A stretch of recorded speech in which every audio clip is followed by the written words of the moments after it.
Let's talk to Adel Darwish, who's a Middle East analyst, because we've got breaking news, Adel. Very good morning to you. Israel tanks less than 20 miles from Damascus, we're being told. I don't know if this is a precaution. I'm not quite sure whether it's a follow-on from some of the bombing raids that they've been running. What do you make of that for the first question? Well, it's actually coming down from the Golan Heights, which is an area, it's a big mountainous area, captured by Israel from the Syrians after a 6-day war. Right.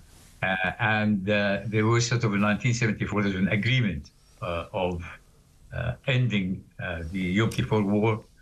And there was Syrian, and it's a buffer zone, and there was actually Syrian soldiers protecting it from anybody coming to attack Israel. The Syrians abandoned their position there. Nobody is to guard it. So as a precaution, the Israelis moved in, and I think, knowing the topography of the area, they're actually moving.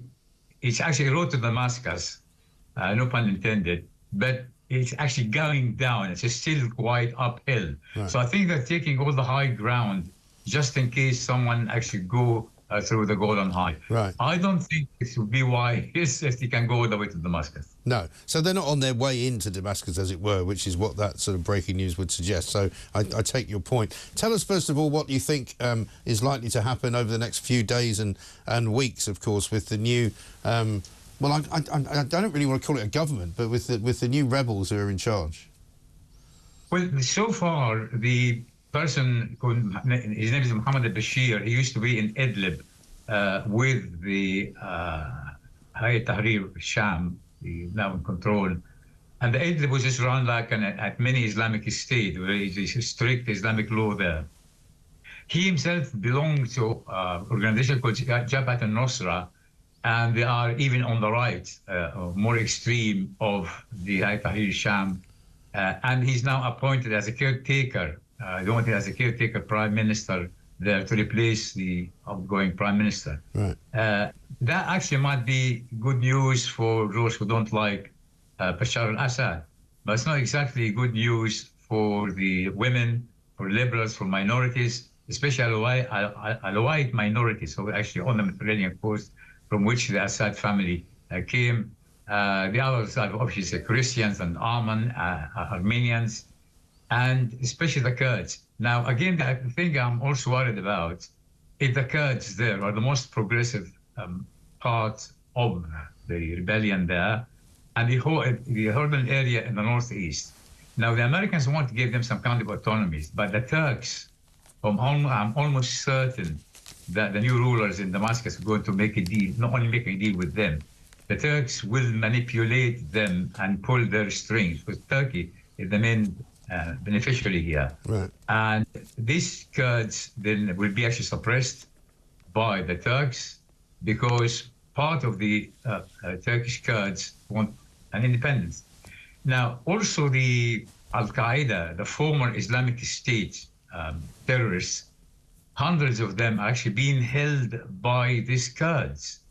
And that would be a threat to the West, a threat to us, a threat to the whole region, if the Kurds will overrun and this terrorist be released. Right. And would you say that the new group in charge, this Hayat Tahrir al-Sham, are in favour of releasing those Islamic State prisoners? They are beyond the reach physically, because these people, Hayat Tahrir al-Sham, they actually came from the northwest Idlib, near Turkish borders, and they've been running this area for many, many years. Right. Since Assad managed to put down the uprising. While the Kurds are actually on the northeast, closer to the Iraqi border and closer to the Turkish borders. So they're beyond the reach. But if they actually reach some kind of a deal with Turkey, the Turks would do all the power to stop the Kurds being independent and stop the Kurds having an autonomy. And that's my main fear, because most of those, that's including, by the way, Shimima Bejamidor, yes. who's actually a jihadi bride. And some of them, in fact, very, very notorious jihadists, and they actually been held by the Kurds. So that's actually my main worry. Yeah, of course. And is there any chance as well that HTS, who have declared that they want to have an Islamic, state, and they want to have, not necessarily Sharia law, but they certainly want to have a sort of jihadi-run government. Is there any chance that they could sort of morph into something like what the Taliban did? That's probably, again, if they control the whole of Syria, they might prefer, or some elements at least of them. I mean, their leader making the right noises from the Western point of view.